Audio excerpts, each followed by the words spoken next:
52 degrees Fahrenheit spring weather across eastern Spain showed several locations pushing above 25 degrees C, 77 degrees Fahrenheit Valencia peaked at 27 degrees Celsius, 81 degrees Fahrenheit. It's not all about warm, I understand that. Last week the west coast of the US and Canada endured torrential amounts of rain and snow. Record-breaking amounts of rain hit northern Australia last week. Northern India, Pakistan, and Afghanistan have had record amounts of snowfall and cold stretching back to December 2019. February the 3rd. The latest figures issued today show 17,205 people are sick in China with the coronavirus and 361 deaths have been recorded. China accused the U.S. of causing panic and spreading fear after President Trump imposed a travel ban to China for American citizens. Also, hundreds of hospital workers in Hong Kong hike, demanding the border with mainland China be completely closed to reduce the risk of the coronavirus spreading. In a twist which belongs in a sci-fi movie, videos are being released showing drones scolding bewildered citizens who have wandered outside during coronavirus lockdown. Another shocking revelation is victims are being refused funerals in the government's efforts to stop the virus spreading. In the UK, a desperate search is underway for up to 480 Wuhan travelers who have been lost in Britain. Officials are trying to trace 480 travelers from the coronavirus-hit city of Wuhan who arrived in the UK 9 days ago and hasn't been quarantined.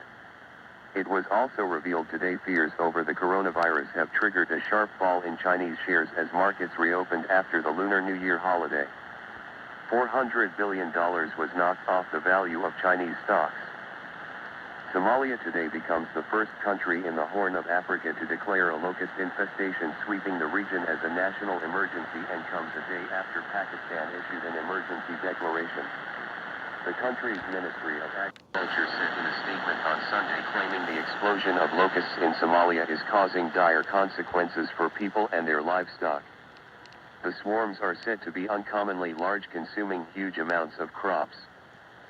After the loss of more than 1 billion animals during the unprecedented bushfires in January, tens of thousands of koalas among them, another 10,000, camels euthanized because of a lack of water, you would imagine Australia would desperately trying to hang on to its vulnerable wildlife. Not the case. Dozens of koalas have been found dead or injured at a timber plantation in the Australian state of Victoria, sparking an investigation by officials. After the trees were cut down, some koalas had starved to death. Others were slaughtered by bulldozers. People apparently witnessed the bulldozing of many dead koalas into slash piles, it said. The Department of Environment, Land, Water, and Planning said it was prepared to prosecute over the incident. Iran's leader, Ayatollah Ali Khamenei, has been caught with his trousers down again. According to the BBC, leaked remarks suggested Iran knew immediately that it had struck the plane. Ukrainian TV aired an exchange between air traffic control and a pilot who was laughing as the jet crashed.